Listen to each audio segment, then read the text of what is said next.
to fourth phase. We have solved question and discussed. You might have completed till question number 49. From question 50, fifth stage or fifth phase starts. अच्छा, यहाँ से question का level थोड़ा difficult हो रहा है.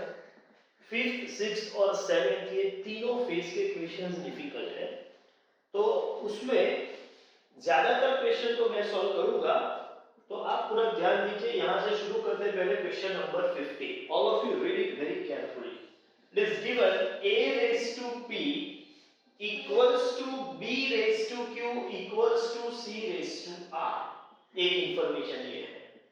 दूसरे एक इंफॉर्मेशन दी है b square equals to ac, and based on this the required expression is q into p raised to r whole divided by pr. अब क्वेश्चन देख के समझ में नहीं आएगा कि सर ये क्वेश्चन में गिवन जो है और रिक्वायरमेंट जो है उनके बीच में कोई कनेक्शन ही नहीं दिख रहा है. और इसको कैसे सॉल्व करें सर? देखो, इसको सॉल्व करने का एक स्टैंडर्ड टेक्निक है, लेकिन before applying this technique you need to have at least two information in given form. सिर्फ एक इंफॉर्मेशन होगी तो ये क्वेश्चन सॉल्व नहीं कर सकते. आपके पास दो इंफॉर्मेशन गिवन में होनी चाहिए, जो मैं टेक्निक बोलने जा रहा हूँ वो अप्लाई करने के लिए. जैसे कि ये एक इंफॉर्मेशन है, ये दूसरी इंफॉर्मेशन है. यस, दो इंफॉर्मेशन है, हम टेक्निक अप्लाई कर सकते हैं. अच्छा, टेक्निक का नाम है के मेथड. हम इसको बोलेंगे के मेथड. क्या करना है, पहले जो फर्स्ट इंफॉर्मेशन है उसका यूज करते हैं. चलिए उसको सॉल्व करते हैं. a raised to p equals to b raised to q equals to c raised to r. These all are equal. They must be equal to some value, क्योंकि ये कोई ना कोई तो वैल्यू होगी. हम मान के चलते हैं सपोज ये वैल्यू k है. हम ये लेते हैं कि ये k है, तो इसका ये मतलब हुआ कि a raised to p equals to k as well as b raised to q is also equal to k, c raised to r is also k. अच्छा, a raised to p is k, तो मैं इसको ऐसे बोल सकता हूँ a equals to k raised to 1 by p. Agreed or not? Please tell me. हाँ, इसको बोलेंगे हॉरिजॉन्टल ट्रांसफर. पावर का क्या कर लेते हैं, रेसिप्रोकल. ठीक है, तो a raised to p is equal to k, then a will be equal to power को ऑपोजिट साइड हॉरिजॉन्टल ट्रांसफर करना है तो उसका रेसिप्रोकल लिख देंगे. Same way b is equal to k raised to 1 by q and c is equal to k raised to 1 by r. चलिए, एक information का यूज करके जितना हो सकता था वो काम हमने कर दिया. अब यूज करते हैं दूसरी इंफॉर्मेशन. दूसरी इंफॉर्मेशन क्या है, b square equals to ac. b square equals to ac. What is b? b का मतलब है k raise to 1 by q, और ये b का स्क्वायर है, तो मैं यहां पर स्क्वायर लिख देता हूं. And that is equal to a into c. So a is equal to k raised to 1 by p and c is equal to k raised to 1 by r. तो यहां पर हमने सेकेंड इंफॉर्मेशन को first information के base पे जो result निकाले थे वो रिजल्ट को सेकेंड इंफॉर्मेशन में सब्स्टिट्यूट कर दिया. अच्छा, इसको मैं सॉल्व करूं तो ये होगा कि k raised to 2 by q is equal to k raised to 1 by p plus 1 by r. Base r से multiplication, powers to be added. That means, अब आप बोल सकते हो कि यहाँ बेस सेम है और इक्वालिटी का साइन है, तो पावर्स को मैं इक्वेट भी कर सकता हूँ. Means 2 by q is equal to 1 by p plus 1 by r. Okay, अब 2 by q is equal to, suppose मैं LCM PR ले लूं तो ये R plus P ऐसा लिख सकते हो. Okay, that means 2 is equal to Q into Q यहां पर ट्रांसफर कर दे. R plus P लिखे या P plus R लिखे, मैटर नहीं है, तुम्हें P plus r ही लिख रहा हूँ and whole upon p r. Look at this was the required expression and that is equal to 2. So final answer q into p plus r upon pr is equal to 2. कौन सा answer है भाई question 50 में? ये है answer C. तो के method का यूज करना है ऐसे क्वेश्चन में. कभी भी इस टाइप का क्वेश्चन हो इक्वालिटी इक्वालिटी इक्वालिटी तो के मेथड को यूज करो, बहुत इजी हो जाएगा. कुछ कंडीशन कौन सी है? दो इंफॉर्मेशन गिवन में होनी चाहिए. चलिए इसके बाद वाला भी इसी पैटर्न का क्वेश्चन है, वो भी देख लेते हैं. क्वेश्चन नंबर 51 को मैं यहाँ प्रेजेंट कर रहा हूँ क्योंकि वही पैटर्न का है तो ज्यादा कुछ चेंज करने की जरूरत नहीं पड़ेगी. 51 में क्या दिया हुआ है? If a raised to p equals to b raised to q equals to c raised to r equals to d raised to s, that is equal to d raised to s. एक ये information. दूसरा information है ab is equal to c और उसके बाद पूछा है what is the value of 1 by p plus 1 by q minus 1 by r minus 1 by s. ये क्या है? ये आपको पूछा है. a raised to p equals to b raised to q equals to c raised to r equals to d raised to s equals to k मान के चलते हैं.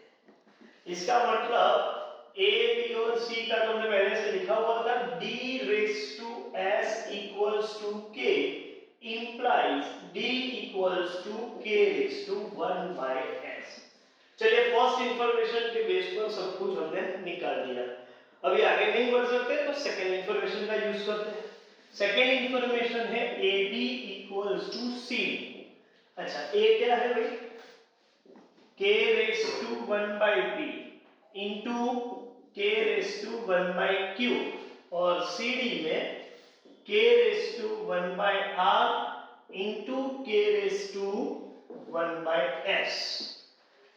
चलिए यहाँ बेस सेम है तो पावर को ऐड कर देते हैं. तो k equals to 1 by p plus 1 by q और यहाँ पर k equals to 1 by r plus 1 by s. Base same में इक्वालिटी का साइन है, पावर्स को भी इक्वेट कर सकते हैं. That means 1 by p plus 1 by q equals to 1 by r plus 1 by s. अब मैं इसको ट्रांसफर करूंगा तो सीधा आंसर मिल जाएगा. देखो 1 by p plus 1 by q minus 1 by r minus 1 by s is equal to 0. तो आपका आंसर है ऑप्शन डी. आंसर है option D. Any confusion? Okay. उसी पैटर्न में एक नया question 53. 2 raised to a equals to 3 raised to b equals to 12 raised to c. Equality equality है यहाँ पर. और उसके बाद दिया है 1 upon c minus 1 upon b minus 2 by a का आंसर क्या होगा? अब यहाँ पर हमने पहले बताया था आपको कि कम से कम दो इंफॉर्मेशन चाहिए. मतलब गिवन में दो होनी चाहिए तभी हम एक्सप्रेशन में जो है वो निकाल सकते हैं. लेकिन यहाँ गिवन में दो इंफॉर्मेशन नहीं है, एक ही इंफॉर्मेशन है. दैट मींस के मेथड अप्लाई नहीं कर सकते. नहीं, के मेथड हम अप्लाई करेंगे और यहाँ पर दो इंफॉर्मेशन ही दी हुई है. वो पता लगे कि एक ही इंफॉर्मेशन एक्सप्रेसिवली अवेलेबल है लेकिन हिडन बेस पे एक और इंफॉर्मेशन है जो बेस्ड ऑन नॉलेज आपको डिराइव करनी है. Look at the solution. क्या करेंगे? मतलब के मेथड ही यूज करना है. Please see on the board. 2 raised to a equals to 3 raised to b equals to 12 raised to c equals to some value, say it is k. That means 2 raised to a is k, 3 raised to b is k and 12 raised to c is k. It means 2 equals to k raised to 1 upon a, 3 equals to k raised to 1 upon b and 12 equals to k raised to 1 by c। यहां तक तो कोई problem है ही नहीं। अब second information हो और इसमें ये हम वैल्यू सब्स्टिट्यूट कर दे तो ये एक्सप्रेशन तक जा सकते थे, जैसे पहले दो क्वेश्चनों में यही काम किया था। यहां सेकेंड इंफॉर्मेशन है ही नहीं, लेकिन हम सेकेंड इंफॉर्मेशन जनरेट करेंगे based on our prior knowledge. जैसे कि हमको 2, 3 और 12 ये तीनों फिगर का ही या तीनों वैल्यूज का ही यूज करके इन तीनों के बीच ऐसी रिलेशनशिप सेट करनी है कि ये तीनों इंटरकनेक्टेड लगे। तो मैं ऐसा बोल सकता हूं कि 12 is equal to 3 into 2 into 2। ये तो ओपन इंफॉर्मेशन है ना, ये देने की जरूरत भी क्या है। 12 is equal to 3 into 2 into 2। और क्यों मैंने 12 को इसी फॉर्मेट में लिखा, मैं किसी और फॉर्मेट में भी लिख सकता हूं, लेकिन मुझे यूज करना है 2, 3 और 12 इन्हीं तीन वैल्यूज का, क्योंकि यही तीन वैल्यूज को मुझे k के फॉर्म में अवेलेबल है। तो इनका यूज करके एक कनेक्शन, एक रिजल्ट हम डेवलप कर लेते हैं जो हमारे नॉलेज के हिसाब से अवेलेबल है। चलिए 12 का मतलब क्या है? 12 का मतलब है k raise to 1 by c। 3 का मतलब क्या है? k raise to 1 by b। 2 का मतलब क्या है? k raise to 1 by a। Again k raise to 1 by a। That means k raised to 1 by c is equal to k raised to 1 by b plus 1 by a plus 1 by a। That can be written as k raised to 1 by c equals to k raised to 1 by b plus 2 by a। अच्छा, अभी base same है तो powers को भी equate कर लेते हैं, तो 1 by c equals to 1 by b plus 2 by a। और इसको मैं ऑपोजिट साइड ले जाऊं तो 1 by c minus 1 by b minus 2 by a, and that is what that required expression is, you see। So answer is 0। So you must put tick mark on 0 is there at option B। So for 53 answer is option B। Question number 54। Same data 2 raised to a equals to 3 raised to b equals to 12 raised to c। हाँ, requirement में change है ab minus c into the bracket a plus 2b। Okay, ये answer क्या होगा?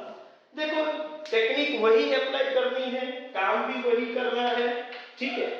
तो ये हमारे पास data जो है वो तो अवेलेबल ही है। 2 raised to a equals to 3 raised to b equals to 12 raised to c equals to k। Then 2 is equal to k raised to 1 by a, 3 is equal to k raised to 1 by b and 12 is k raised to 1 by c। Relation भी यही है, 12 equals to 3 into 2 into 2, क्योंकि इन्हीं का use करना है।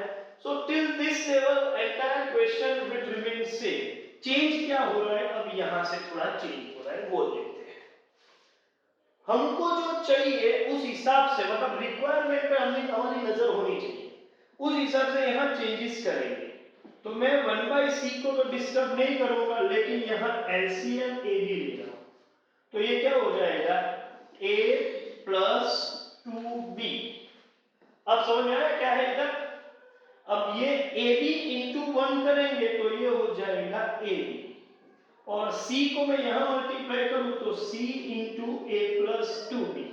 अब ये पूरा एक्सप्रेशन ऑपोजिट साइड ले जाते हैं, तो आप ध्यान से देख लो, यही हमारा रिक्वायरमेंट था, minus c into a plus 2b and that is answer 0। और आंसर 0 है तो क्या करेंगे? ऑप्शन है हमारा 54 का ऑप्शन ए है, तो आंसर हो गया हमारा A. Any confusion? Okay. Okay, एक और क्वेश्चन कंटिन्यूटी में देख लेते हैं, और वो है क्वेश्चन नंबर 58। अच्छा, इसके बीच जो भी क्वेश्चन है वो आप इजीली सॉल्व कर सकते हो। If 2 raised to a equals to 4 raised to b equals to 8 raised to c, एक इंफॉर्मेशन ये है।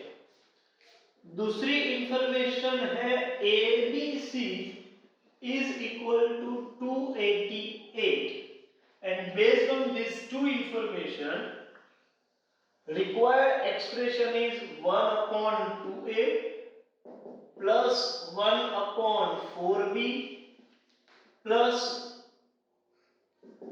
1 upon 8c। इसका क्या आंसर होगा? चलिए, कई लोगों ने ट्राई करके चेक कर लिया होगा, के मेथड यूज किया होगा, but I would say there is no K method here. Oh sir, you have say when such kind of information is there and two informations are given, k method can be applied. Yes, I am still sticking to that point only, but the question is little different. Here not the two information, here three informations are there. Means see, 2 raised to a, 4 raised to b, 8 raised to c, जब ये numbers है तो 2 4 8 का connection, तो 2 4 से 8 हो गया, तो दो इंफॉर्मेशन, एक गिवन इंफॉर्मेशन, एक हिडन इंफॉर्मेशन हो गई। ये abc इक्वल्स टू a की थर्ड इंफॉर्मेशन की जरूरत क्या है? नहीं है, फिर भी दिया हुआ है, दैट मींस वो के मेथड वाला क्वेश्चन नहीं होगा।